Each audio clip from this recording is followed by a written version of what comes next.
মার্কিন প্রেসিডেন্টদের মধ্যপ্রাচ্যে সফর মানেই বড় কোনো রাজনৈতিক বার্তা, কিন্তু নিউ ইয়র্ক টাইমস বলছে ট্রাম্পের এবারের সফরটি কেবলই ব্যবসায়িক পরিসর বাড়ানোর, যেখানে দ্বিপাক্ষিক চুক্তির পাশাপাশি অগ্রাধিকার পেয়েছে পারিবারিক ব্যবসার লাভের দিকও। সৌদি আরব কাতারের পর সংযুক্ত আরব আমিরাতেও ট্রাম্পকে দেয়া হয়েছে রাজকীয় অভ্যর্থনা। রিয়াদ ও দোহায় চুক্তি হয়েছে অস্ত্র বিক্রি, উড়োজাহাজ, পারমাণবিক প্রযুক্তি ও কৃত্রিম বুদ্ধিমত্তা নিয়ে।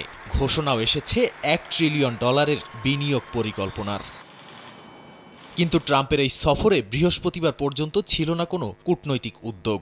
মধ্যপ্রাচ্য সংকট নিয়েও দেখা যায়নি উল্লেখযোগ্য তৎপরতা। অথচ আগের মার্কিন প্রেসিডেন্টদের ভূমিকা ছিল আলাদা। জিমি কার্টার সফরের সময় শান্তি চুক্তি করেছিলেন। ক্লিন্টন চেষ্টা করেছিলেন ফিলিস্তিনের নেতা ইয়াসির আরাফাতের সঙ্গে সমঝোতা করতে।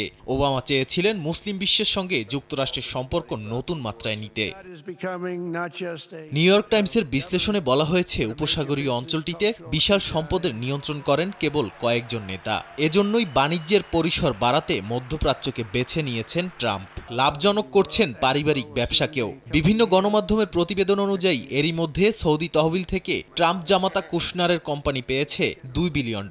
এছাড়া সৌদি মালিকানাধীন কোম্পানির সঙ্গে ট্রাম্প অর্গানাইজেশনের রিয়েল এস্টেট চুক্তি আর লিভ গলফের সৌজন্যে 4 বছর ধরে ট্রাম্প রিসোর্টে আন্তর্জাতিক টুর্নামেন্ট আয়োজন। সব মিলিয়ে সফরের উদ্দেশ্যটা কেবল রাষ্ট্রীয় নয়, ব্যক্তিগত। নাদিম মারজান, সময় সংবাদ।